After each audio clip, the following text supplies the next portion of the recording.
राजस्थान की सियासत में एक बार फिर 2020 का राजनीतिक संकट सुर्खियों में है। पूर्व मुख्यमंत्री अशोक गहलोत ने डीडवाना से बीजेपी के साथ साथ इशारों ही इशारों में अपनी ही पार्टी के नेताओं पर तीखा हमला बोला है। अंबेडकर जयंती के अवसर पर मंच से दिए गए इन बयानों ने प्रदेश की सियासी हलचल बढ़ा दी है। आप देखिए कि डीडवाना में अंबेडकर जयंती के कार्यक्रम में पहुंचे पूर्व मुख्यमंत्री अशोक गहलोत ने एक बार फिर 2020 के राजनीतिक संकट को याद करते हुए बीजेपी के साथ साथ इशारों ही इशारों में सचिन पायलट को भी अपने निशाने पर ले लिया।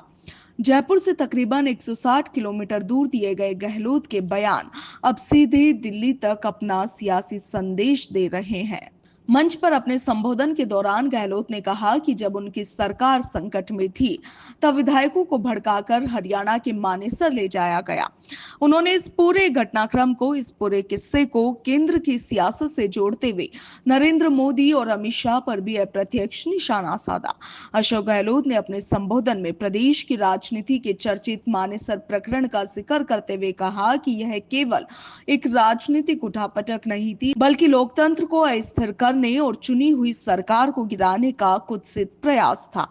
उन्होंने आरोप लगाया कि भाजपा ने विधायकों को भड़काकर मानेसर भेजा और करोड़ों रुपए खर्च कर लोकतंत्र की हत्या करने की कोशिश की।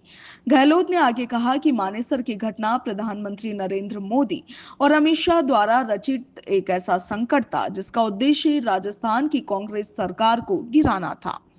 गहलोत ने मध्य प्रदेश, कर्नाटक और महाराष्ट्र की सरकारों का उदाहरण देते हुए कहा कि वहां भाजपा अपने मंसूबों में सफल रही, मगर राजस्थान में जनता के आशीर्वाद से उनकी दाल नहीं गल सकी।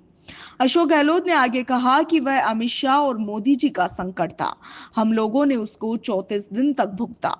उन्होंने कहा कि सीएम भजनलाल शर्मा और बीजेपी प्रदेशाध्यक्ष मदन राठौड़ बार बार सरकार को होटलों में रही सरकार बताते हैं।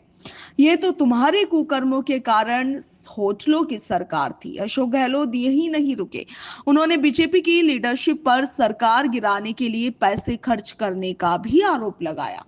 गहलोत ने कहा कि इन लोगों ने करोड़ों रुपए खर्च किए सरकार गिराने के लिए, जैसे महाराष्ट्र में 50 करोड़ रुपए विधायकों को दे दिए। सब जगह इन्होंने पैसा खर्च किया और सरकार गिराने का षड्यंत्र रचा।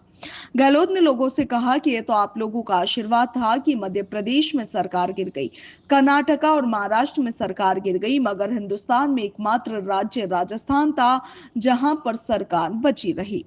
गहलोत ने आगे कहा कि यह सब आप प्रदेशवासियों का आशीर्वाद था, जो मेरे एमएलए मेरे साथ रहे, उनका विश्वास मेरे प्रति था।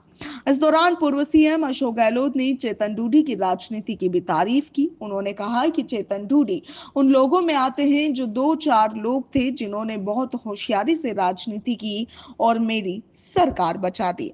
गहलोत के इन बयानों पर आपकी क्या राय है? कमेंट सेक्शन में जरूर लिखिए।